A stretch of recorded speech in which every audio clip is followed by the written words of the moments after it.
와, 드디어 떴습니다. 2026년 바로 여러분의 살림살이에 직접적인 영향을 줄 가장 중요한 소식이 드디어 발표됐습니다. 안녕하세요. 돈이 되거나 도움이 되는 정보를 쏙쏙 골라 전달해드리는 인포머니입니다. 네, 바로 여러분이 정말 손꼽아 기다리셨을 2026년 기준중위소득. 오늘 제가 완벽하게 그리고 속 시원하게 정리해드리겠습니다. 자, 그래서 가장 중요한 숫자부터 바로 공개할게요. 2026년 1인 가구 기준 중위소득은 바로 월 256만 원입니다. 이게 작년보다 무려 7.2%나 오른 정말 역대급 인상률이거든요. 아니, 이 숫자가 도대체 뭐길래 이렇게 중요하냐고요? 그래서 우리 삶이 어떻게 달라지는지 지금부터 제가 하나하나 명쾌하게 설명해 드릴게요. 기준중위소득. 이름은 조금 어려울 수 있는데요. 그냥 우리나라 모든 복지 혜택의 커트라인이다 이렇게 생각하시면 제일 쉬워요. 기초생활보장제도부터 수많은 정부 지원금까지 내가 받을 자격이 되는지 안 되는지를 결정하는 가장 핵심적인 기준선인 거죠. 그러니까 이 숫자가 올랐다는 건 지원의 문턱은 낮아지고 혜택의 문은 더 활짝 열렸다는 뜻입니다. 자, 이 표를 한번 보세요. 이게 바로 핵심입니다. 가구원 수별 기준 금액인데요. 1인 가구 256만 원부터 시작해서 4인 가구는 649만 원까지. 딱 봐도 작년보다 정말 많이 올랐죠? 앞으로 우리가 알아볼 모든 복지 혜택은 바로 이 금액에서부터 계산이 시작되는 겁니다. 여기서 잠깐 소득 인정액이라는 개념만 딱 하나 알고 가시면 오늘 내용은 거의 다 이해하신 거예요. 이건 뭐냐면 단순히 내 월급 통장에 찍히는 돈만 보는 게 아니고요.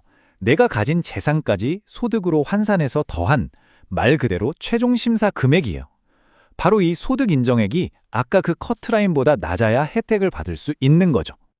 그런데 모든 혜택의 커트라인이 똑같지는 않아요. 보시면 가장 시급한 생계급여는 기준중위소득의 32% 이하로 기준이 제일 깐깐하고요. 교육급여는 50% 이하로 가장 넓죠. 이 비율에 따라서 내가 받을 수 있는 혜택의 종류가 달라지는 겁니다. 그래서 이 비율이 실제 돈으로 얼마인지가 제일 궁금하시잖아요? 이 표가 바로 그 정답입니다. 예를 들어 내가 1인 가구라면 내 소득 인정액이 약 82만 원 아래인지 아니면 102만 원 아래인지 지금 바로 한번 대입해 보세요. 여기에 해당된다면 여러분은 지원 대상이 될 수 있습니다. 자, 그럼 가장 중요한 혜택부터 하나씩 자세히 들여다볼까요? 첫 번째는 바로 최소한의 인간다운 삶을 보장하는 현금 지원, 생계급여입니다. 생계급여를 어떻게 받게 되냐면요. 아주 간단한 보충의 원리예요. 정부가 정한 생계급여 기준액에서 내 소득 인정액을 뺀 만큼 그 부족한 부분을 현금으로 딱 채워주는 거죠. 예를 들어서 기준액이 82만 원인 분이 소득이 30만 원이라고 해볼게요. 그럼 그 차액인 52만 원을 매달 지원받게 되는 겁니다. 간단하죠?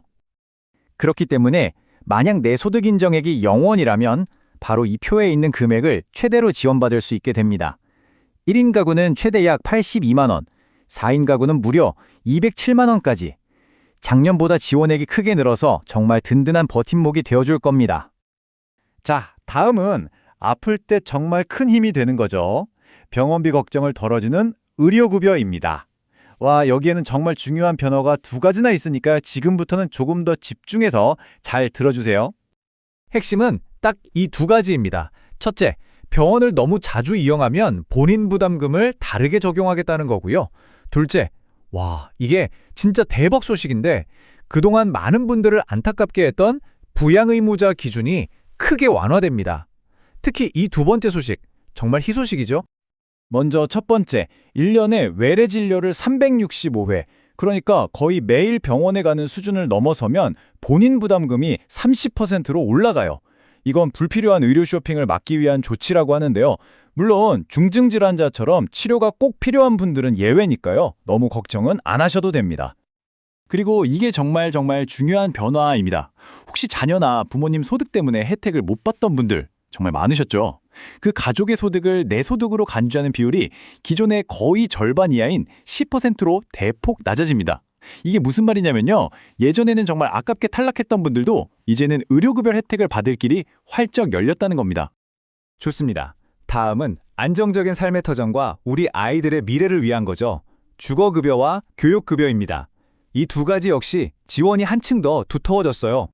주거급여의 핵심 포인트는 이거예요. 내가 어디에 사느냐에 따라서 월세 지원금이 달라진다는 점.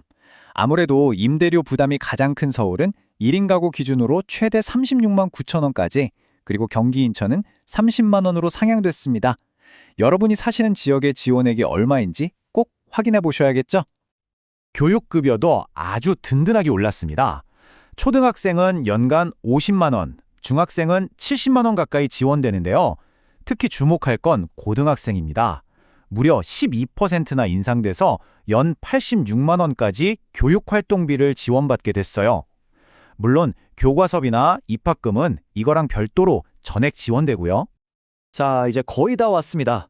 마지막으로 지원금 액수만큼이나, 아니 어쩌면 더 중요한 걸 수도 있죠. 수급 자격 자체에 큰 영향을 미치는 핵심 제도 변경 사항 두 가지를 딱 짚어드릴게요. 이건 정말 중요하니까 꼭 기억해 두세요. 열심히 일하는 청년분들께 정말 반가운 소식입니다. 이제 소득을 계산할 때 공제, 즉 빼주는 금액이 더 커지고 대상도 넓어져요. 대상 나이는 29세에서 34세까지로 늘어나고요. 공제액도 40만 원에서 60만 원으로 껑충 뛰었습니다. 한마디로 아르바이트나 직장을 다니면서도 정부 지원을 받기가 훨씬 더 쉬워졌다는 뜻입니다. 그리고 자동차 때문에 신청을 망설였던 분들도 주목해주세요. 생업에 꼭 필요한 작은 화물차의 재산 기준이 완화되고요. 또 이제는 자녀가 2명만 돼도 다자녀 가구 혜택을 받아서 자동차 기준이 훨씬 너그러워집니다. 그러니까 문턱이 한층 더 낮아진 거죠. 자, 이렇게 2026년 기준 중위소득의 모든 것을 알아봤습니다. 가장 중요한 건 이 모든 변화가 바로 여러분에게 더 많은 기회를 의미한다는 사실입니다. 오늘 제가 정리해드린 내용들 꼭 기억하셨다가 내년에는 내가 과연 어떤 혜택을 받을 수 있을지 미리 확인해 보세요. 정말 아는 만큼 더 많이 받을 수 있습니다. 놓치는 지원금 없이 모두 꼼꼼하게 챙기시길 바라면서 지금까지 인포머니였습니다.